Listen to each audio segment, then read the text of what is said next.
Hola, hoy voy a llevarte a un lugar donde nunca pensaste encontrar respuestas. Caminas frente a una casa cerrada con ventanas selladas por el polvo y la herrumbre del tiempo, y sin embargo, las luces permanecen encendidas en su interior como si alguien esperara tu llegada. El aire afuera es húmedo, casi espeso, cargado con la electricidad de una tormenta que nunca se atreve a estallar. En la verja, oxidada y torcida, cuelga un número sin nombre, una dirección que parece escrita solo para ti. Sobre la mesa imaginaria de tu mente, un expediente sin portada descansa abierto, páginas amarillentas, algunas manchadas por humedad, otras incompletas como si hubieran sido arrancadas con prisa. Una carta sin destinatario con la tinta corrida yace encima. Todo parece sugerir que esta historia nunca quiso ser leída. Pero ten cuidado al final de este viaje.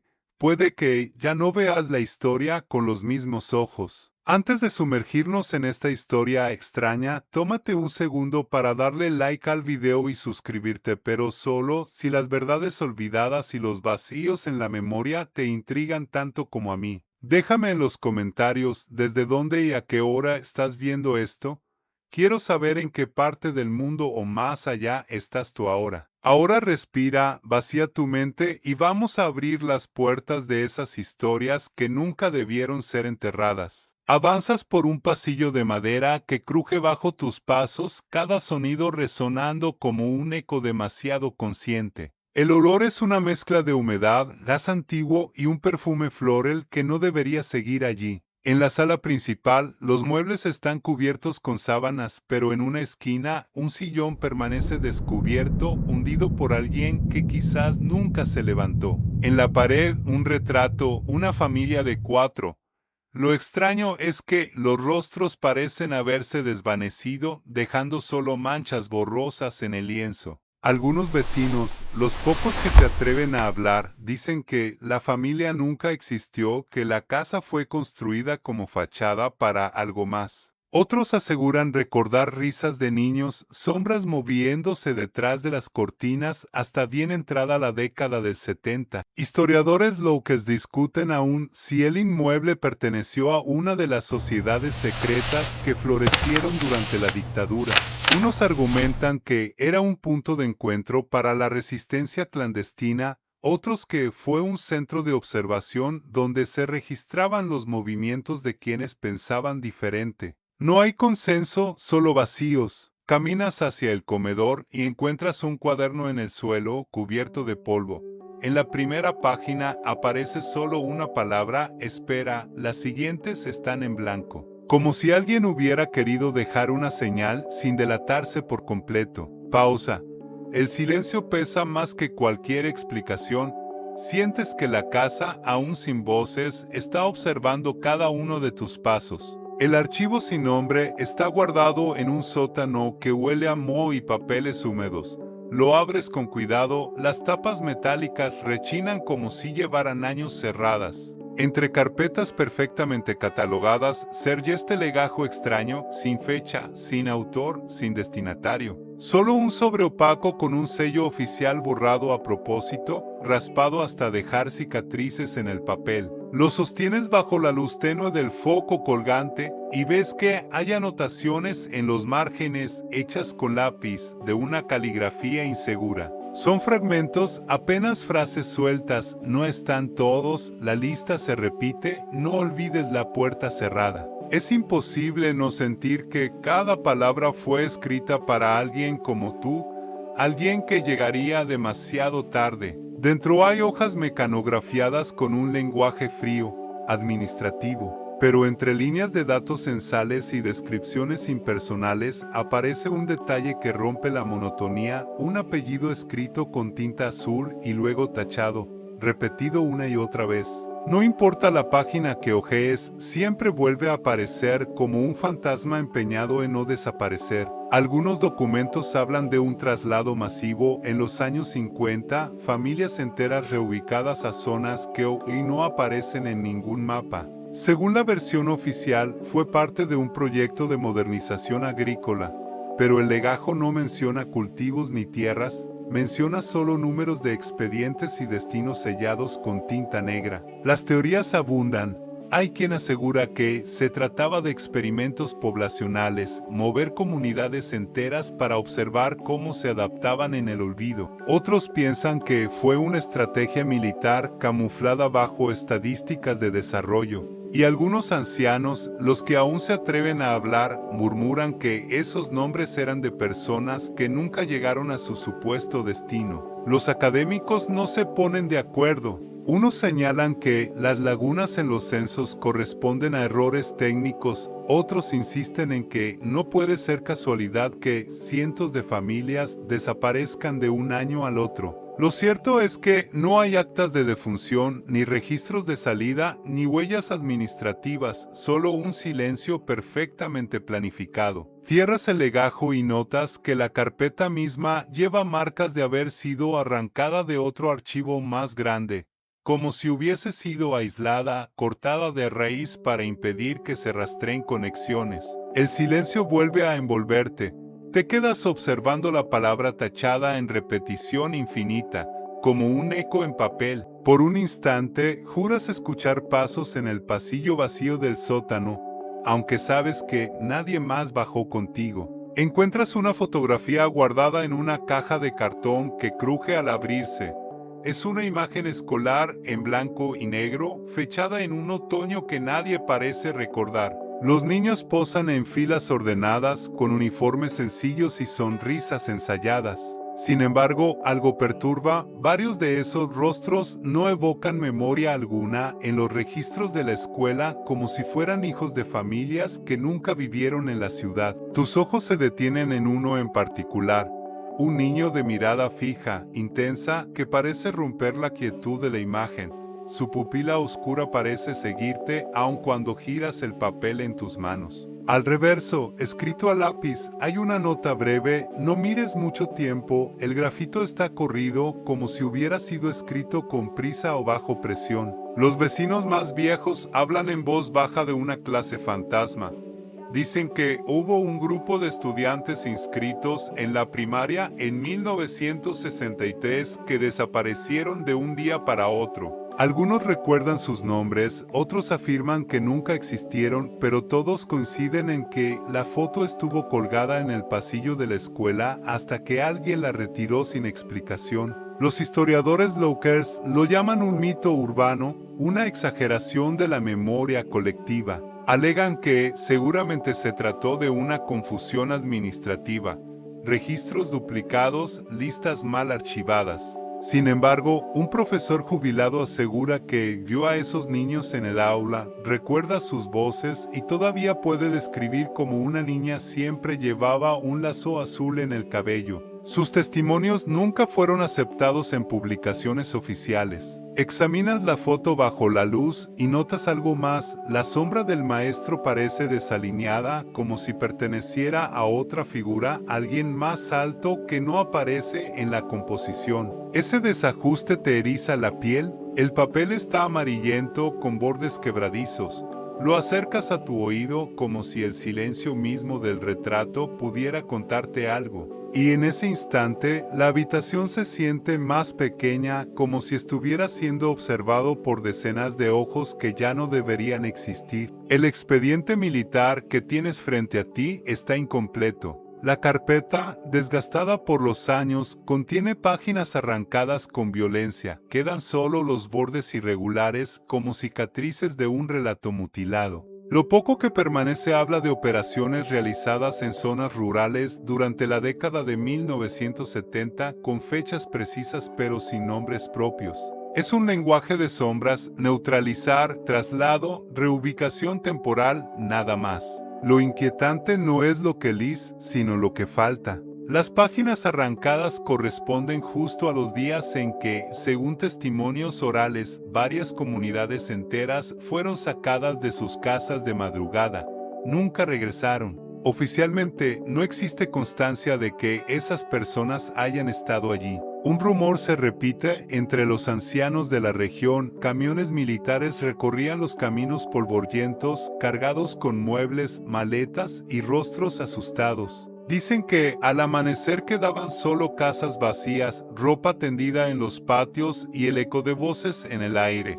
La versión oficial, en cambio, habla de programas de modernización habitacional. Una justificación pulida, sin grietas. Algunos historiadores insisten en que los documentos extraviados son prueba de censura sistemática. Otros argumentan que la pérdida de archivos responde simplemente al caos de la época. Incendios en ministerios, filtraciones de agua, abandono de depósitos. Ninguna de esas explicaciones, sin embargo, responde a las coincidencias. Cada ausencia documental encaja con un episodio de desaparición colectiva. Pasas los dedos por los huecos en las carpetas, intentando adivinar qué palabras se llevaron. La tinta de las páginas sobrevivientes se ha corrido en algunos lugares, pero en los márgenes descubres iniciales escritas a mano, como un código personal R.178. El silencio se vuelve espeso en el archivo.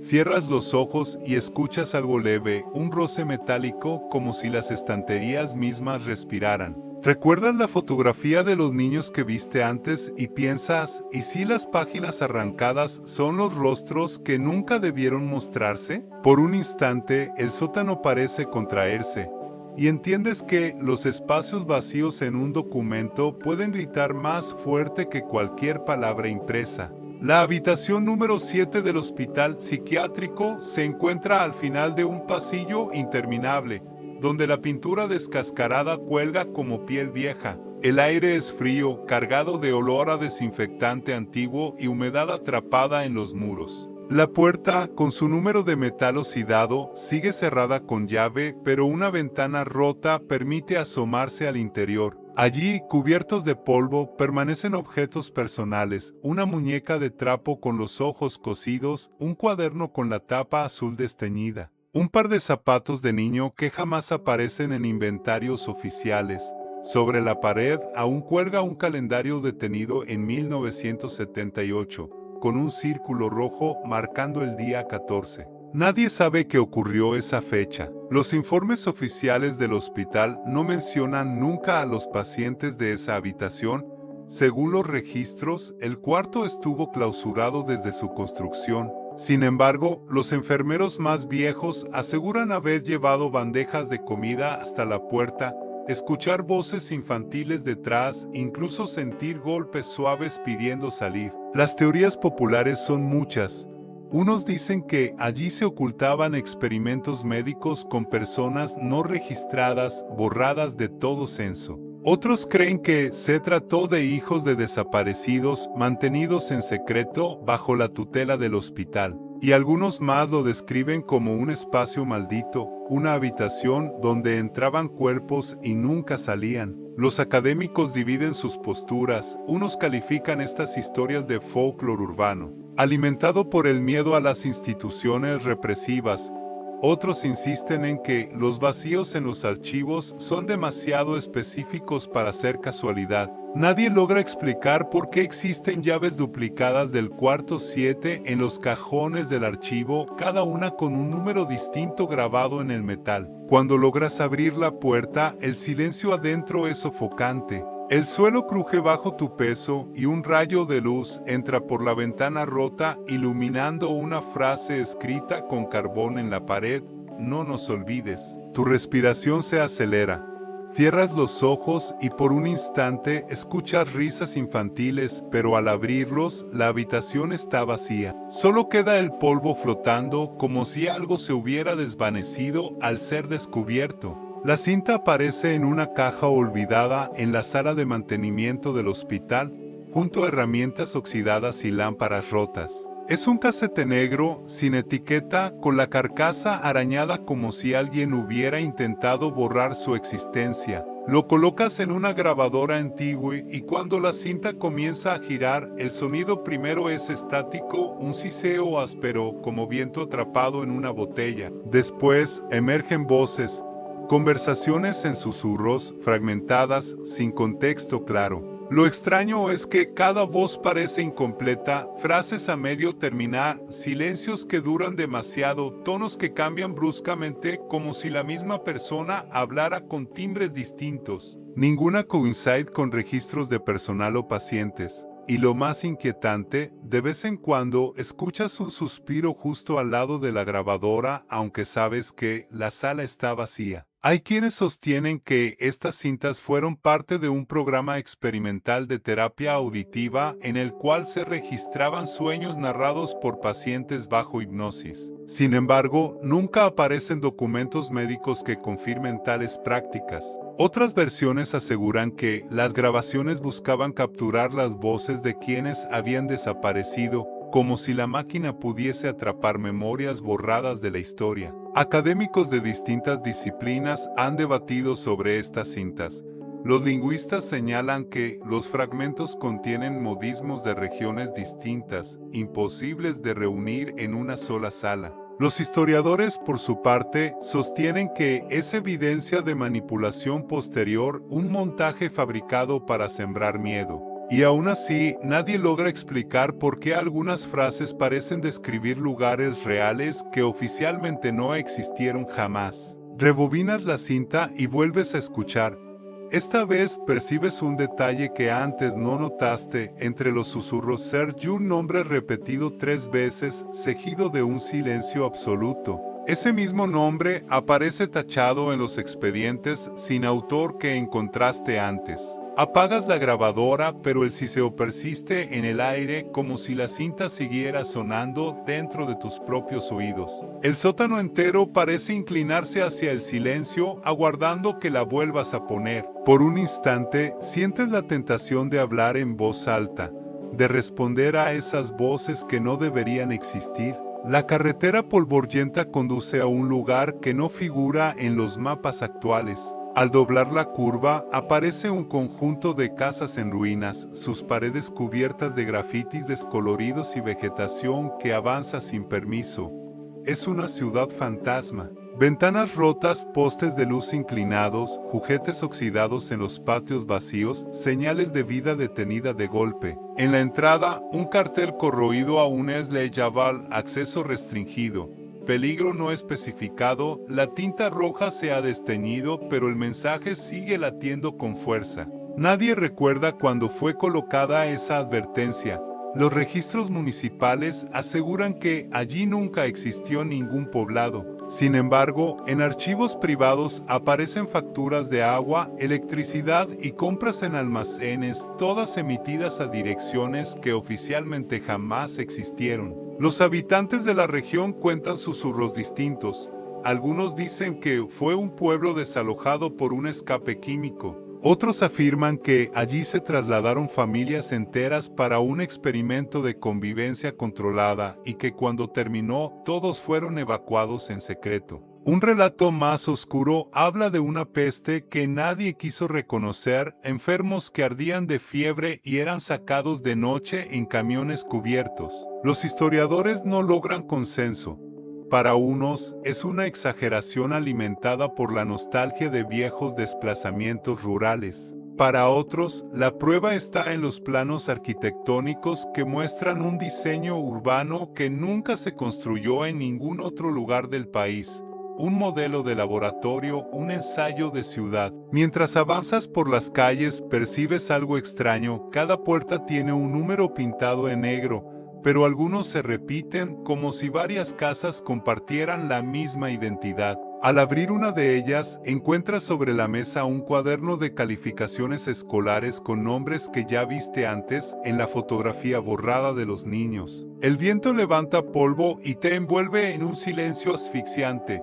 El eco de tus pasos parece ajeno, como si perteneciera a otra persona caminando a tu lado. Y por un instante piensas que las casas no están abandonadas, sino esperando que alguien recuerde a quienes las habitaron. El censo antiguo descansa en un tomo pesado, de cubiertas de cuero agrietado. Pasas las páginas una a una, el olor a polvo y tinta añeja se mezcla con la sensación de que cada número, cada nombre sostiene un esqueleto de memoria. Y allí lo ves, un apellido tachado una y otra vez. La tinta es tan oscura que ha perforado el papel en algunos puntos, como si el acto de borrarlo fuera más importante que cualquier registro. Lo desconcertante es que ese apellido aparece en diferentes secciones del censo, en distintas localidades y décadas. como si generaciones enteras hubieran sido condenadas al mismo destino, ser borradas de la memoria administrativa.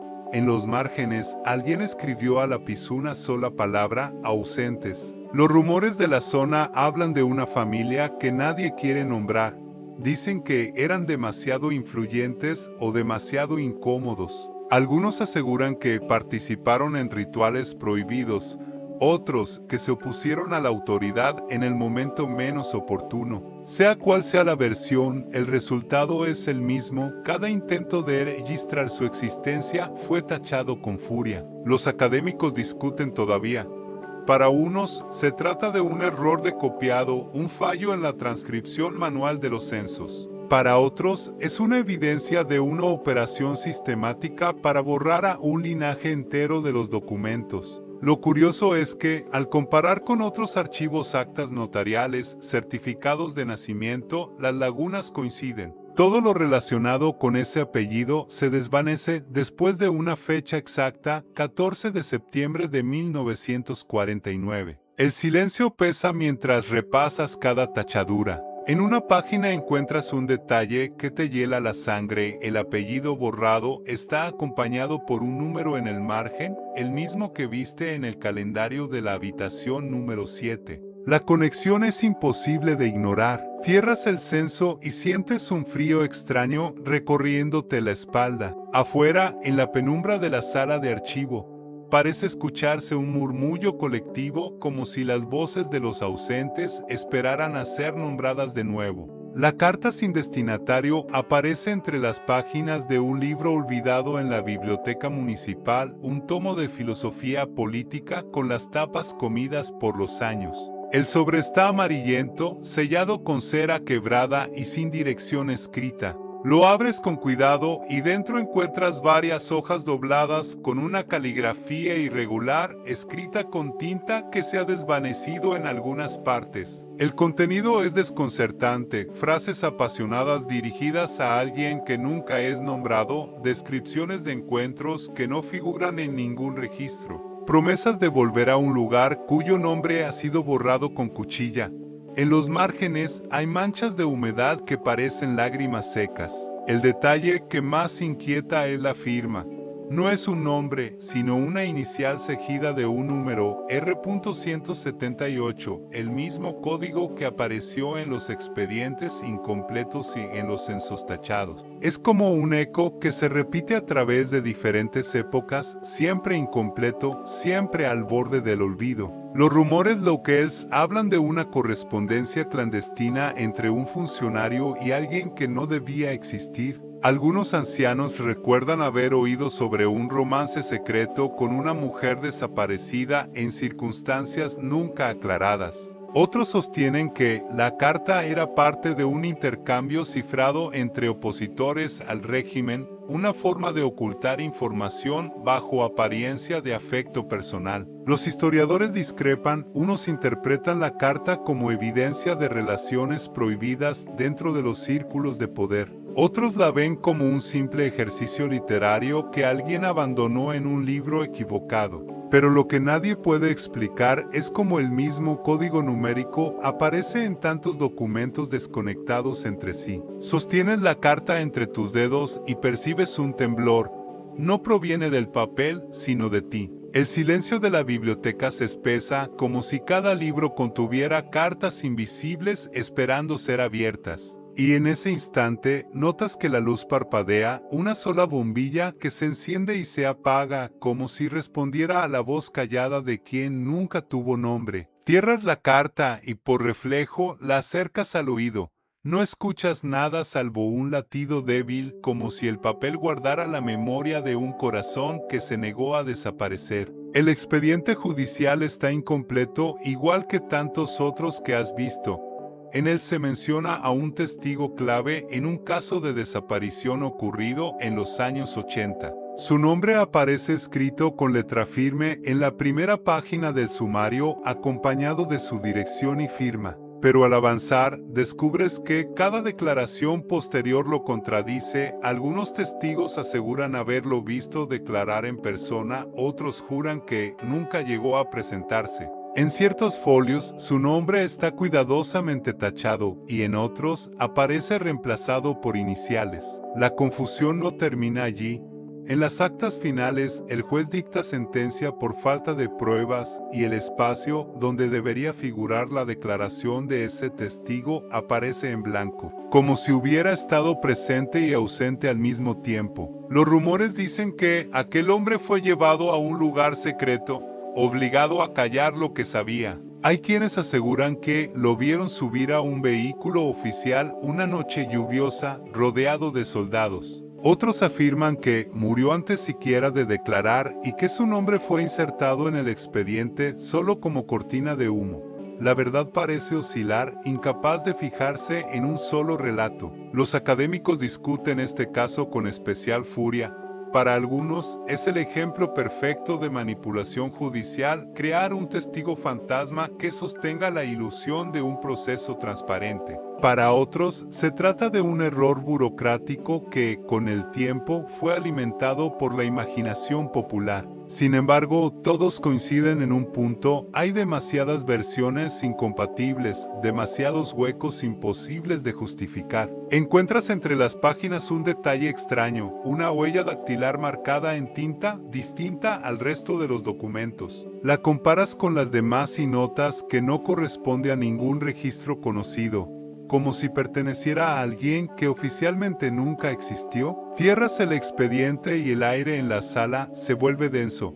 El eco de la lluvia golpeando contra los ventanales te recuerda aquella noche mencionada en los rumores. Por un instante sientes que si giras la cabeza alguien estará sentado detrás de ti esperando todavía declarar su verdad. El silencio del archivo pesa como una sentencia nunca pronunciada. Tras un derrumbe en un edificio abandonado, los obreros descubrieron un muro hueco. Al golpearlo, se desprendieron fragmentos de yeso y detrás apareció una puerta sellada con cemento antiguo. Al abrirla, emergió una sala intacta como si hubiera permanecido dormida durante décadas. Los muebles estaban cubiertos de polvo, pero no de ruina, una mesa con vajilla servida, una lámpara colgante aún en su sitio, y un calendario clavado en la pared detenido en una fecha precisa, 12 de marzo de 1962. Ningún registro oficial menciona esa habitación. El plano original del edificio no incluye un espacio allí. Sin embargo, todo dentro parece pertenecer a una familia que alguna vez vivió entre esas paredes. En un cajón encuentras cartas no enviadas, escritas con caligrafía nerviosa que se interrumpen justo cuando mencionan la palabra traslado. Los rumores hablan de un allanamiento silencioso, familias enteras que fueron obligadas a desaparecer, dejando trastes y habitaciones selladas como tumbas improvisadas. Otros dicen que fue un experimento social observar cuánto tiempo podía resistir la memoria de un hogar cuando era enterrado bajo cemento. Los historiadores se dividen.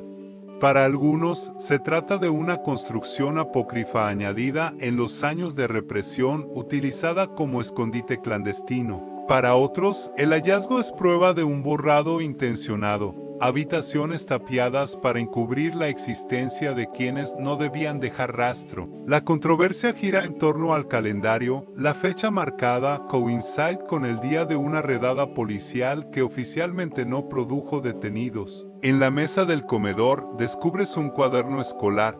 En su portada, el nombre de un niño. El mismo apellido tachado en el censo que viste antes, el mismo eco que regresa. Cierras los ojos un instante y escuchas algo imposible, el tic-tac de un reloj, pero no hay relojes en esa habitación, solo el latido sordo de un tiempo detenido, esperando a ser recordado. El silencio de los muros sellados te rodea como si aún respiraran. Y te preguntas cuántas puertas más esperan ser abiertas bajo el polvo de lo que nunca debió olvidarse.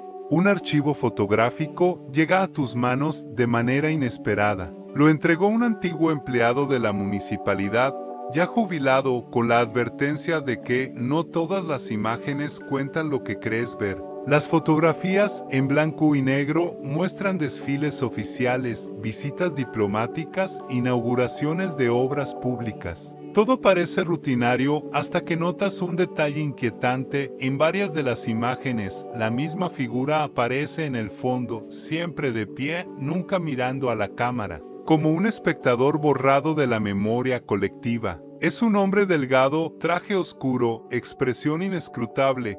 En la foto de 1958, se lo ve detrás de una banda escolar. En otra de 1963, aparece cerca de un ministro que luego sería arrestado. En la de 1971, está apoyado contra un árbol a unos pasos de un orador cuya voz fue grabada pero cuyo archivo de audio desapareció misteriosamente. Algunos murmuran que se trata de un oficial de inteligencia colocado deliberadamente para vigilar, un recordatorio silencioso de que todo estaba siendo observado. Otros creen que es una ilusión óptica, distintos hombres que, con el paso del tiempo, coinciden en postura y silueta. Pero hay algo que niega esa explicación fácil: el rostro es siempre idéntico, como si la edad no pasara por él. Académicos han debatido esta figura fantasma durante años. Unos sostienen que fue un infiltrado borrado de las listas, parte de operaciones encubiertas que jamás se reconocieron. Otros, más escépticos, lo interpretan como un símbolo de paranoia colectiva, la necesidad de inventar al observador invisible cuando el miedo ya estaba demasiado enraizado. Sin embargo, nadie logra explicar por qué en cada copia de cada foto la figura aparece borrosa en los bordes, como si no perteneciera al negativo original, sino que se hubiera filtrado entre las capas del tiempo. Sientes el frío de la emulsión en tus dedos mientras pasas las imágenes una tras otra. En la última, tomada en un acto de 1975, la multitud aplaude al podio vacío. El orador nunca llegó, pero él sí está allí, al borde del encuadre, observándote incluso ahora. Cierras el sobre. Te quedas inmóvil. Una sensación extraña, la certeza de que, si miras alguna foto reciente, si revisas un álbum familiar, podrías volver a encontrarlo intacto, esperando a ser descubierto en las sombras del papel. Encuentras un documento mecanografiado, sin fecha ni firma, escondido entre los pliegues de una carpeta rota. No lleva membrete oficial, pero la tinta descolorida y el estilo de redacción sugieren un protocolo interno, algo nunca destinado a circular públicamente. El encabezado es frío, casi clínico: directiva para la preservación del silencio. Las páginas detallan procedimientos, como registrar a individuos que manifestaban recuerdos inconvenientes, como trasladarlos a instalaciones discretas, como asignarles números en lugar de nombres. Cada paso está descrito con un rigor que hiela la sangre: métodos de interrogatorio, técnicas de aislamiento sensorial, instrucciones para la destrucción de archivos secundarios. Lo más perturbador no son los métodos, sino el lenguaje. Las víctimas no son llamadas personas, sino portadores de versiones. No hay menciones a vidas, familias o contextos. Solo se habla de corregir narrativas defectuosas. El texto insiste en que la memoria oficial debía permanecer intacta, sin grietas que revelaran contradicciones. En el margen de la tercera página, alguien escribió a mano una nota breve, casi ilegible: no olvidar que, detrás del número, sigue habiendo un rostro. Esa anotación contradice toda la frialdad del documento, como si un funcionario anónimo y tembloroso hubiera querido dejar constancia de que, más allá de los protocolos, seguían siendo seres humanos. Algunos historiadores sugieren que este manuscrito pudo ser parte de una serie de manuales usados por organismos de seguridad en décadas pasadas. Otros niegan su autenticidad, diciendo que tal precisión solo puede ser una falsificación creada para provocar alarma. Pero el papel amarillento, las marcas de óxido en los bordes y el olor a humedad no parecen fingidos. Mientras recorres cada párrafo, adviertes algo aún más desconcertante: la numeración de las páginas salta del 9 al 11. La página 10 falta, el hueco es evidente. Quizá contenía instrucciones demasiado explícitas, o quizá fue arrancada de forma deliberada por alguien que comprendió el alcance de lo escrito. La ausencia late más fuerte que lo presente. Lis de nuevo la nota en el margen. Te preguntas quién escribió esa frase y si todavía queda un eco de su voz en algún archivo olvidado. Tal vez el silencio impuesto no fue completo. Tal vez, entre papeles borrados, aún respira la memoria que alguien intentó sepultar. Vuelves al cuaderno inicial, ese donde un niño había dibujado líneas torcidas y palabras a medias, y lo miras ahora bajo una luz distinta. Entre las páginas arrugadas aparecen frases incompletas. Ellos me dijeron, no hables de, si preguntas otra vez, no hay contexto claro, pero la sensación de censura es evidente. Como si incluso la inocencia hubiera sido interrumpida por una orden invisible. Ese contraste se hace insoportable, los documentos oficiales con su lenguaje glacial y este cuaderno infantil con su miedo plasmado en tinta temblorosa. Dos registros de la misma operación de borrado, pero desde orillas opuestas, la maquinaria que silencia y la víctima que balbucea. Te preguntas si estos rastros pertenecen a un solo episodio o si forman parte de una práctica repetida, sistemática. Los testimonios orales recogidos en la región hablan de casas abandonadas que nadie quiso reclamar, de números pintados en las paredes interiores, de vecinos que un día dejaron de aparecer sin despedirse, se fueron, decían, pero nadie los vio marcharse. Al revisar los periódicos locals de aquella época, descubres un vacío llamativo, semanas enteras sin noticias relevantes, como si la vida hubiera entrado en pausa, una pausa sospechosa. Un hueco que recuerda demasiado a la página arrancada de aquel informe. En tu mente empieza a formarse una línea roja que conecta todo, las fosas sin nombre, las carpetas mutiladas, el documento de directiva secreta, los dibujos infantiles y los silencios en la prensa. No es una prueba en sentido judicial, pero sí un mapa de ausencias. Y esas ausencias, acumuladas, gritan más fuerte que cualquier dato aislado. El eco de la anotación manuscrita, detrás del número, sigue habiendo un rostro, resuena mientras comparas cada fragmento. Entiendes que lo que tienes en tus manos no es solo historia, es también advertencia. Una muestra de cómo la memoria colectiva puede ser amputada, borrada capa por capa, hasta que solo queda la apariencia de normalidad. Pero el cuaderno, el papel manchado, la página desaparecida, todos ellos siguen aquí, pequeños testigos que se niegan a desaparecer por completo. Y en esa resistencia mínima hay una grieta. Por esa grieta entra la luz, la suficiente para que te preguntes cuántos números faltan aún por traducirse en nombres. Te quedas con esa pregunta, ¿cuántos números esperan todavía a ser devueltos a la condición de nombre?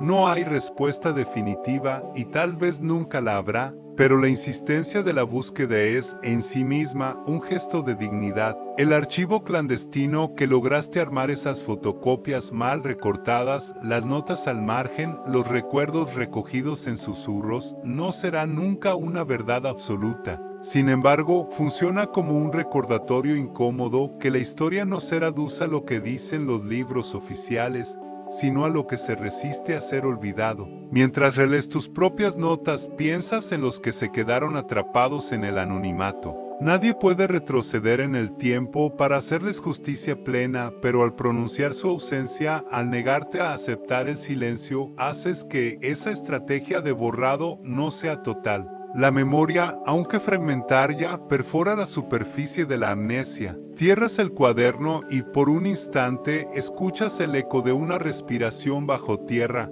No sabes si es imaginación o memoria colectiva hablando a través de ti. Te levantas con la certeza de que en algún lugar alguien más también está haciendo preguntas parecidas, juntando fragmentos, buscando las grietas. Porque incluso enterrados bajo capas de números, de censura, de miedo, los nombres encuentran caminos inesperados para emerger. Y al recordarlos, aunque sea desde la incertidumbre, el círculo del silencio se quiebra. Ese es el gesto que queda.